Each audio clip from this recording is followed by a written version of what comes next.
Have you ever looked at a building or even just a simple triangle and wondered how it all works? How do we get from nothing to these complex shapes? Well, in this explainer, we're going to break it all down to the very, very basics. We're talking about the fundamental building blocks of geometry. Let's jump right in. Hi there, I'm Vicki, and I'll be your guide. I just want to say I absolutely love math, and I think geometry is one of the most useful and practical things you can learn.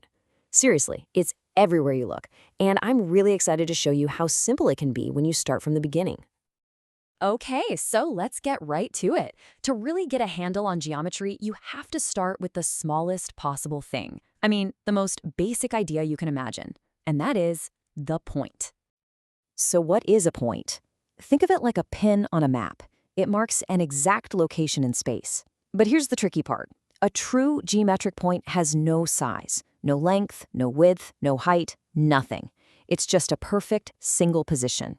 This little idea, it's the seed that all of geometry grows from. Now, to talk about these points without getting confused, we just give them names. And we keep it simple, just a single capital letter. So we can talk about point C, or point M, or point Q. See? It's like the ABCs of geometry, literally. So, having one point is a start, but things don't get really interesting until we have more than one. Because what can you do with multiple points? Well, you can connect them. And that leads us to our next big idea. Imagine taking an endless number of those little points and lining them up perfectly straight. What you'd get is a line. And here's the wild part. A real geometric line goes on forever in both directions. It never, ever stops. It's this pure idea of unending direction. So how in the world do you draw something that's infinite? Well, we cheat a little. We use arrows on the ends. Those arrows are just a little note to ourselves saying, hey, remember, this thing actually goes on forever. And to name it, we just pick any 2 points on the line, like A and B, and call it line AB. Now, a line that goes on forever is a pretty cool concept, but you can't exactly build a door frame with it, right? For the real world, we need pieces of lines that actually stop, and that's where the line segment comes in. It's a finite, measurable chunk of a line, and trust me, it's the real workhorse of geometry. So here we have line segment AB. It has a clear starting point at A and a clear ending point at B.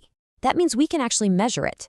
These segments are the actual pieces we use to build everything, squares, triangles, you name it. But wait, there's one more in the family.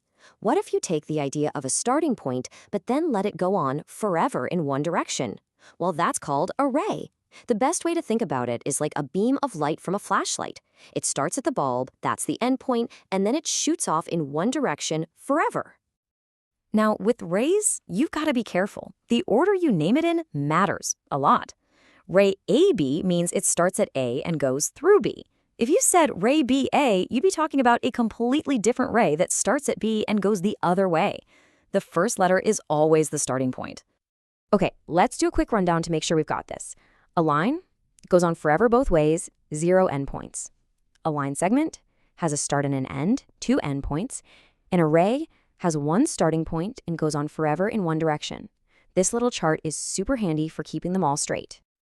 All right, now that we have our basic pieces, our points, lines, and segments, we can actually start putting them together and building things. So what happens when 2 lines or rays cross each other? Well, they form angles. And angles are basically the corners of every shape we're going to make. At its heart, an angle is super simple. It's just what you get when 2 rays start at the exact same point. Those 2 rays are called the sides of the angle, and that shared starting point, it gets a special name, the vertex. That's the corner. Now things can get crowded, so we have a few different ways to name an angle to make sure we're all talking about the same one. The easiest way is just to use its vertex, so we could call this angle B.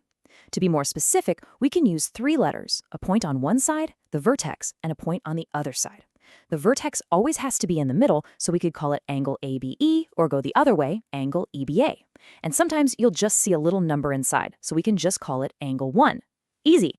Okay, so now we can build things, but how do we compare them? You know, in normal life, we just say 2 things are the same. But in geometry, we have to be way more specific. And for that, we use a cool word. Congruency. The definition of congruent is really clear. 2 shapes are congruent if, and only if, they have the exact same shape and the exact same size. Not kind of the same, not almost the same. Identical. If anything is different, they are not congruent. And I love this part. The symbol for congruency actually tells you the definition. That little squiggly line on top, the tilde, means same shape, and the equal sign underneath means same size. You put them together, and the symbol literally means same shape and same size.